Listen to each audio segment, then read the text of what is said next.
Hello दोस्तों, मेरा नाम है दानिश खान और आप देख रहे हैं मेरा चैनल डी के CNC बेसिक एंड प्रोग्रामिंग। दोस्तों, हमारे चैनल का नाम है डी के CNC basic and programming.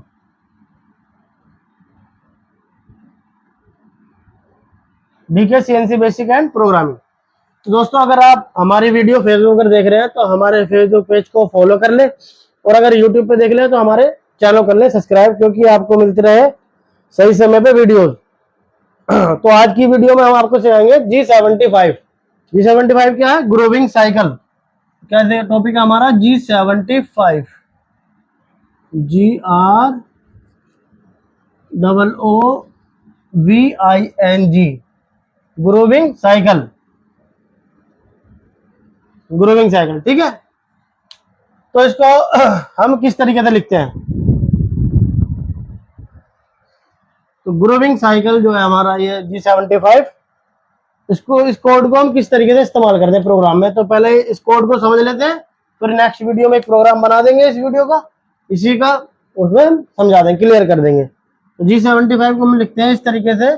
G75 दो लाइन का कोड होता है, और यहाँ पे लिखते हैं हम R0.5, जो भी वैल्यू डालनी होती है R0.1, R0, R1.0, जो भी डालनी होती है वो यहाँ पर डाल देते हैं।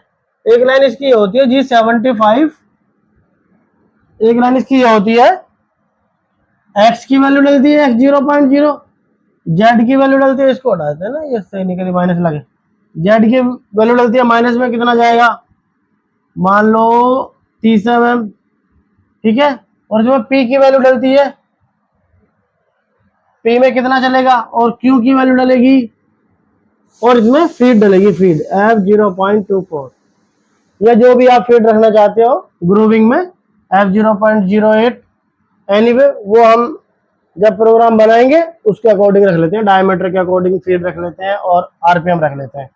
तो इसका ये कोड है। तो इसके जो भी मान है R में हम क्या वैल्यू डालते हैं ये हम समझा देते हैं। G75 तो हमारा कोड है, G75 कोड है, तो R की वैल्यू क्या डालेंगे? R का मतलब क्या होता है? R होता है हमारा रिट्रैक्शन अमाउंट, RETRACTION,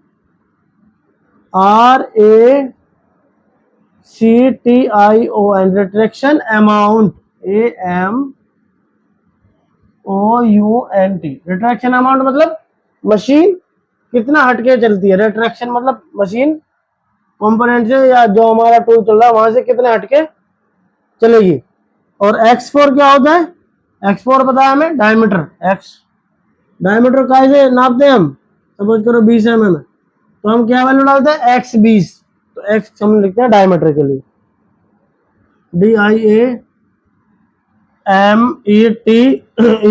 डायमीटर के लिए, ठीक है। और उसके बाद में क्या लिखेंगे? Z। X हो गया, Z। Z क्या होता है?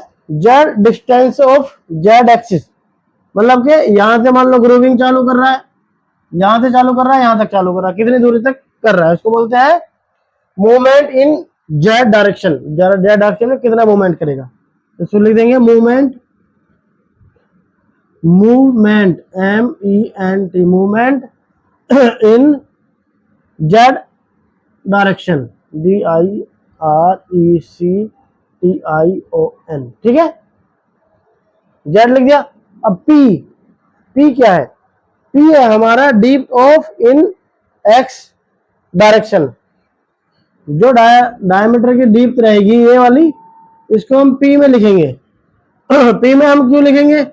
P में जो इसलिए लिखेंगे क्योंकि साइकिल प्रोग्राम में जो डीप था वो प्रॉपर नहीं ले रहा, अभी ये ले रहा है कि हमारी जो है कितनी, सपोज अगर हमारा टूल है ये कितनी डीप में जाएगा, उसके बाद में फिर रिट्रैक्शन लेगा, फिर कितनी दूर में जाएगा, फिर रिट्रैक्शन लेगा। तो इसलिए यहां पर P जो है हम X की, प्रोग्राम के अकॉर्डिंग X की डीप डालेंगे। तो P में जो हम लिखेंगे, जब हम इसका प्रोग्राम बताएंगे ना आपको लिख के, तो आपको पूरा क्लियर समझ में आ जाएगा। Deep of cut in X axis, मतलब X में कितना कट लेगा, रिट्रैक्शन लेगा, कितना कट लेगा, रिट्रैक्शन लेगी, वो है deep of cut X direction. TION direction, ठीक है। अब ये क्यू क्या है, क्यू जैसे एक्स की डायरेक्शन दे दी हमने, मैं आपको बता देता हूँ, थोड़ा सा समझा दूं, वैसे तो अभी प्रोग्राम बनाएंगे ना जब अच्छी तरीके से समझा देंगे। ये हमारा कंपोनेंट है और ये इसकी ग्रूविंग है,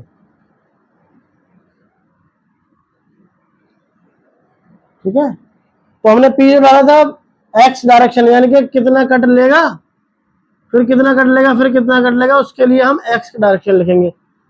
अब जेड में जो है डीप ऑफ, यहाँ पे ना क्यू क्यू लिख देता हूं पहले, deep of cut in Z direction, deep of cut Z direction, ठीक है,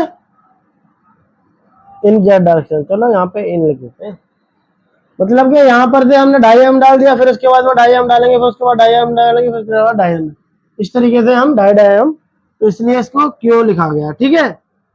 और क्यू के बाद क्या है, फीड, ये एफ, एफ को आपको पता ही है, फीड हम जितना भी हमारा मेटल के अकॉर्डिंग, सपोज करो एसएस का मेटल है तो हम फीड डाल देंगे एफ 0.0 डाल देंगे, 4 डाल देंगे या 3 डाल देंगे, 0.03, इतना बेस्ट रहेगा। कंपोनेंट के डायमीटर के अकॉर्डिंग दिखना पड़ता है, डायमीटर अगर बड़ा है तो 0.3 फीट रहेगी, और अगर एमएस है तो इसको हम एफ 0.07 भी डाल सकते हैं, कभी भी आराम से कटिंग कर देगा। और अगर कंपोनेंट हमारा एमएस का और वो थिकनेस कम है तो हम उसको एफ 1.0 की फीट भी, 1 एम की फीट भी डाल सकते हैं, आराम से पार्टी टूल चल जाता है। तो हमें कंपोनेंट के अकॉर्डिंग देखना पड़ता है। तो दोस्तों G75 ग्रूविंग जो है वो जो है नॉर्मल ग्रूविंग नहीं, एक तो नॉर्मल ग्रूविंग होता है कटिंग करने के लिए, ये ग्रूविंग होता है किसी कंपोनेंट पे बहुत चौड़ा ग्रुप है तो उसमें एक्स के डायरेक्शन में भी जाएगा साइकिल में प्रोग्राम, और जेड के डायरेक्शन में भी जाएगा। अगर हम मैनुअली डालेंगे तो बहुत लंबा प्रोग्राम बन जाएगा। तो इसमें क्या है, G75 जो हम आपको चला के दिखाएंगे तो तुम्हें बहुत इजीली लगेगा, और इन पे जेड की वैल्यू डाल देंगे, एक्स की वैल्यू डाल देंगे, बस 2 लाइन में खत्म हो जाएगा और पूरा ग्रूविंग फिनिश कर देगा। अभी एक शॉर्ट वीडियो हमने बनाई थी, वो हम आपको इसी वीडियो में लिंक कर देंगे, उस वीडियो को, उसमें हमने ग्रूविंग डाला था, बहुत बेस्ट आराम से कटा था। तो आप इस प्रोग्राम को अच्छे से एक बार समझ लो। फिर भी अगर आप हमारी वीडियो पर नए हैं तो हमारे चैनल को कर ले सब्सक्राइब, और फेसबुक को देख रहे हैं तो फेसबुक पेज को फॉलो कर ले। G75 ग्रूविंग साइकिल, ये ग्रूविंग जो होता है जो चौड़ा ग्रूविंग होता है, ठीक है। सपोज करो यहाँ से चालू हो रहा है और यहाँ तक का ग्रूविंग है, कम से कम 60 mm लंबाई में ग्रूव है, 60 mm जेड में लंबाई में ग्रूव है, और डायमीटर भी 30 mm डीप में। तो इस टाइप में ये बहुत बढ़िया काम करता है 75। G75 R फॉर क्या होता है, रिट्रैक्शन अमाउंट। G75 एक्स क्या लिखेंगे, डायमीटर, जितना भी हमें डायमीटर बनाना है वो हम एक्स यहाँ पे लिखेंगे, ठीक है। Z minus 30 mm, Z movement in Z axis. Suppose करो यहाँ जेड 10 mm छोड़ के और यहां तक जा रहा है कितना, 70 mm तक, कितना मूव करेगा, 70 मिलीमीटर, ठीक है। तो वो हम यहाँ जेड की वैल्यू डालते हैं।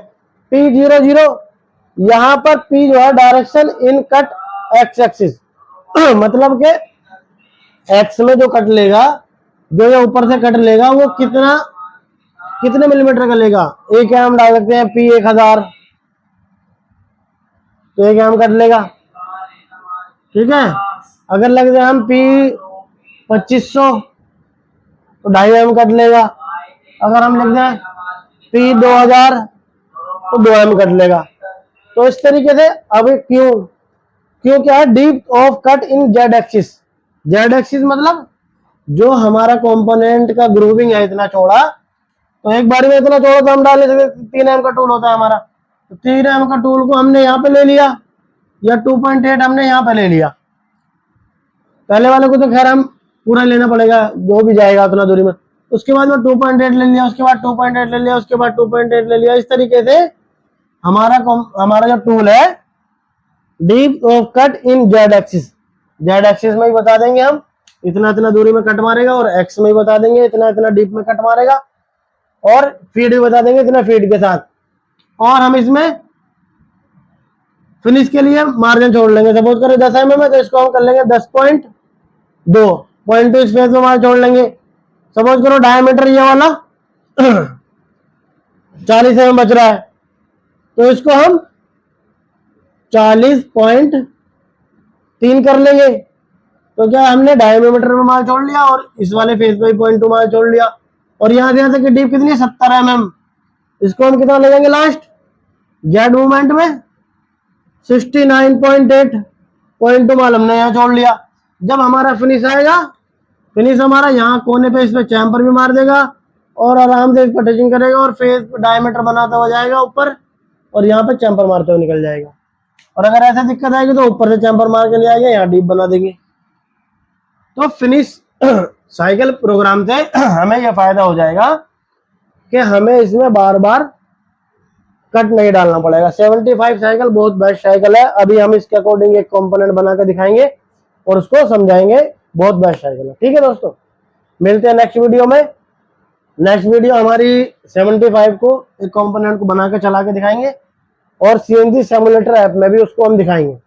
ठीक है दोस्तों, हमारी वीडियो पे व्यूज कम आ रहे हैं इसलिए लाइक सपोर्ट ज्यादा करो, शेयर करो हर वीडियो को। मिलते हैं नेक्स्ट वीडियो में। ठीक है।